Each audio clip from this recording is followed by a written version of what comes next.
Las Vegas Raiders head coach Antonio Pierce has remained non-committal about Gardner Minshew as the team's starting quarterback. After just 3 weeks of football, the Raiders may already be considering a change at the quarterback position. But beyond that, Pierce also shared some insight into his recent business decision comments. Plus, we've got some footage of Jackson P. Johnson, and trust me, he looked fantastic. We'll discuss him at the end of the video, but first, let's dive into the situation with Gardner Minshew. Could Gardner Minshew's time as the Raiders' quarterback be coming to an end? When asked directly if he was still committed to Minshew, here's what Antonio Pierce had to say. "We need to evaluate everything from yesterday first before making any decisions." This response suggests that the Raiders might not be fully confident in Minshew. However, Pierce does have a tendency to either keep things vague or accidentally reveal more than intended. So, while it's unclear if a change is imminent, the possibility is definitely on the table. The Raiders could potentially move forward with Aiden O'Connell as their quarterback, starting against the Cleveland Browns, a team known for its strong defensive line. But here's the issue. Even if they make the switch from Minshew to O'Connell, unless other adjustments are made, the problems will remain the same. One play might see Cody Whitehair getting pushed into the quarterback, and on the next, a receiver might not run the correct route. The Raiders' offensive struggles go beyond just the quarterback position. In fact, Gardner Minshew hasn't really been given a fair chance to succeed. He's not a bad quarterback, but to win with him, you need solid play calling, a well-designed offense, and a strong run game, none of which the Raiders currently have. Antonio Pierce even acknowledged this when asked about Minshew's performance after reviewing the game film. He mentioned that there were opportunities the team needed to take advantage of but didn't. Pierce added that failing to succeed on early downs puts the offense, and Minshew, in difficult third-down situations. To me, that's been the Raiders' biggest problem. They've struggled to succeed on first and second downs, making it harder for their quarterback to convert on third down. If they want to improve, they need to fix this issue. If you're not successful on first and second downs, you end up in tough third down situations like 3rd and 7 or 3rd and 8. These are long conversions, and when you're not making big, explosive plays, it becomes even harder. Let's face it, the Raiders didn't have many explosive plays in the last game. Sure, there was that one pass to Trey Tucker, and another drive that got the Raiders into a 3rd and 7.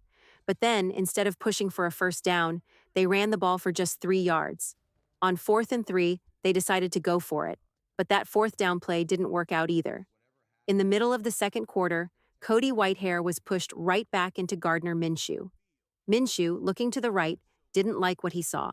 He shifted to the left, but all his receivers were on that side, and the moment he looked, there was a defender right in his face.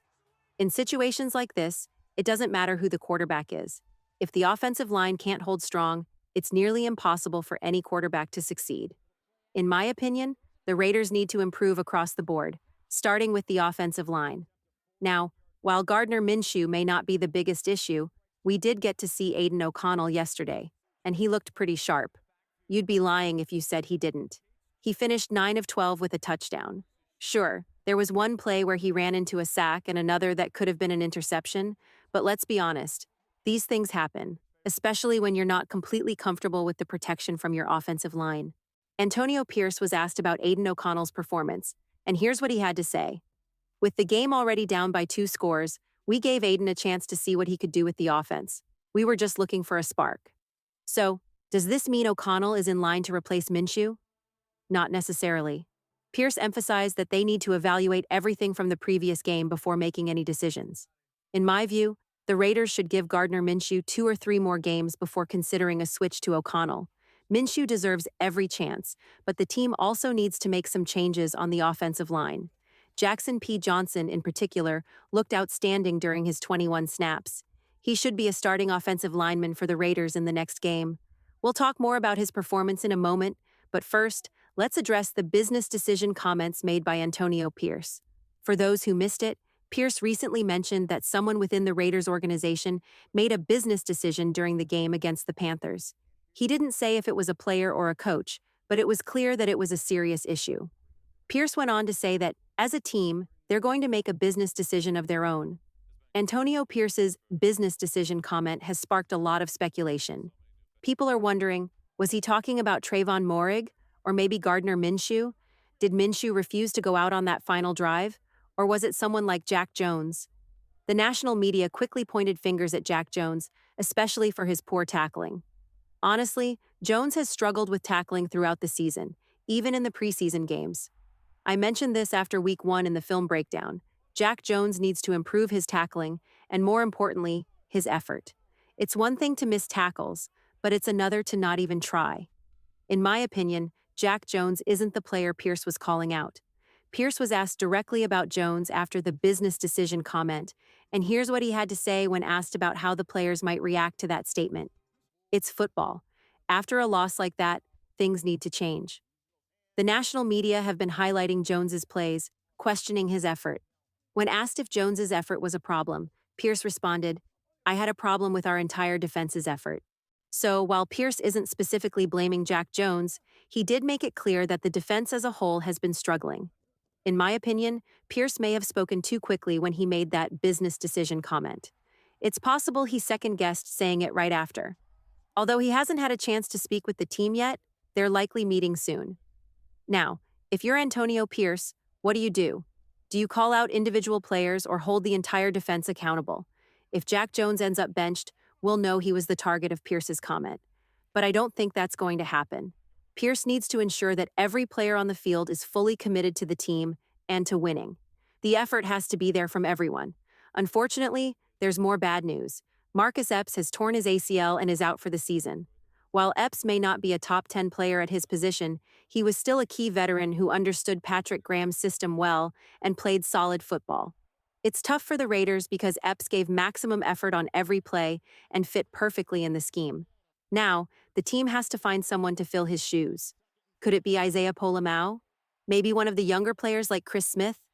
Jaden Grant was on the radar earlier, and perhaps the Raiders will consider bringing him back. There are definitely a few players out there the Raiders could bring in to replace Marcus Epps, but losing him is a big blow. Epps was one of those players who always gave maximum effort, and now Antonio Pierce has to address the guys who aren't meeting those expectations. Pierce made it clear that the defense as a whole didn't perform the way he wanted. His business decision comment wasn't just aimed at one player, it was a statement about the entire team. However, I think some people are missing the real issue. The Raiders struggled against the Panthers, not necessarily due to a lack of effort. After watching the tape, I believe the real problem was that the Raiders' defensive line simply got overpowered. I've rarely seen the Raiders' defense get physically dominated like that. Over the last year or two, the defensive line has usually held its own, but the Panthers bullied them. Christian Wilkins got beat multiple times, and even Max Crosby was shut down at several points. Sure, the Panthers sometimes shifted protection towards Wilkins or chipped Crosby, but there were plenty of one-on-one opportunities, and the Raiders just didn't win those matchups. One player that stood out for the Panthers was Robert Hunt, one of the best guards in the league. Hunt absolutely held his own against Christian Wilkins, and I'd even say he won about 98% of their one-on-one battles, which is impressive. Hunt is one of the highest paid guards in the NFL, earning $20 million, and after watching him in this game, it's clear why. He dominated. I never thought I'd say this, but after watching that game, I think the Panthers have one of the best offensive lines in the league, top 2 or 3, easily. With Andy Dalton at quarterback, I believe the Panthers could make a serious playoff run. Some people might disagree, saying the Panthers aren't a strong team, but based on the tape, I think they're going to be competitive in every game moving forward. As long as their defense holds up, they won't get blown out. Now, the Raiders didn't have their best showing on offense, but that's a separate issue. The Panthers' offense, on the other hand, has some serious weapons, and their offensive line is a force to be reckoned with. I don't think the Raiders' struggles were due to a lack of effort. The truth is, their defensive line just got manhandled. Max Crosby, Christian Wilkins, Adam Butler, and even Tyree Wilson or whoever was at defensive end, they all got beat. The Raiders were simply run over, and this should be a wake-up call for the defense. After reviewing the rest of our schedule, I don't think the Raiders will face another offensive line quite like the Panthers. They have 2 excellent guards, a solid center, and very strong tackles. While we will face the Chiefs, who have a good offensive line, their tackles aren't particularly strong. We'll also face the Falcons, who likely have the best offensive line we'll play. However, their offensive line is built differently, around 275-pound guys who are designed for a wide zone run scheme, not necessarily pass protection. Even though they have Chris Lindstrom, one of the best right guards in the NFL, and solid players like center Drew Dahlman and left guard Matthew Bergeron, I think their tackles could struggle against our edge rushers. The key takeaway from the Panthers game was how much the Raiders got physically dominated. While our offensive struggles are well known, our offensive line is one of the worst in the league, probably bottom five, unless Jackson Paris Johnson is in the lineup. Johnson has already made a huge impact. I watched all 21 snaps he played, and it was incredible. On one play, he straight up pancaked a defensive lineman, helping out DJ Glaze. He moved well, processed quickly, didn't panic, and was never unsure about his assignments. He handled defensive line stunts smoothly, and overall, he was calm and collected. In my opinion, Jackson Paris Johnson is going to be a fantastic player for the Raiders, and he might already be their best offensive lineman. And while it's just one game and only 21 snaps, Johnson's performance was far superior to anyone else on the line. From left guard to right tackle, the rest of the Raiders' offensive line really struggled in that game. I wouldn't want to keep any of those starters long term, except for Dylan Parham. I'd actually move Parham to center, where I think he has a lot of potential. Originally, I believe the plan under Josh McDaniels was to make Parham the long-term center after a couple of years. But with McDaniels and Dave Ziegler gone, and a new regime keeping Andre James at center, Parham remained at guard. However, Parham doesn't have the strength to be a guard in the NFL, but he could be a great center if given the chance. It would be smart for the Raiders to make that move. I believe it would be wise for the Raiders to move Paris Johnson to left guard. I'm not sure why he was initially placed at right guard because I don't think Dylan Parham was the issue on the offensive line. Instead, Cody Whitehair has contributed to more negative plays. It raises the question of whether Whitehair remains in the game due to his connection with Luke Getsy. Regardless, I don't see the logic in keeping him on the field. The smart move would be to position Paris Johnson at left guard, allowing Colton Miller to continue improving at left tackle. Miller started off slow, and I expect he may struggle this season since he didn't have a strong offseason. At the same time, let's put Parham at center and sort out the right guard and right tackle positions. Maybe Glaze can be the future right tackle, or perhaps McFord could shift to right guard. I'm uncertain about the best approach there, but I hope the Raiders can figure out their offensive line within the next 2 years. When comparing the Panthers' offensive line to the Raiders, it's evident that the Raiders have a bottom five offensive line, regardless of what anyone says. It's surprising to me, especially since I mentioned this during the offseason, and many people disagreed, claiming the unit could be top 10. Clearly, that's not the case. This unit is underperforming. Jackson Paris Johnson has shown great promise, and I hope they start him moving forward. While Paris Johnson has faced some challenges, his performance was smart and strategic, avoiding overly physical plays. If he continues to play intelligently, he can mitigate the risk of concussions. Looking ahead, I believe the Raiders can bounce back. We'll see if they choose to keep Aiden O'Connell in the mix or stick with Gardner Minshew.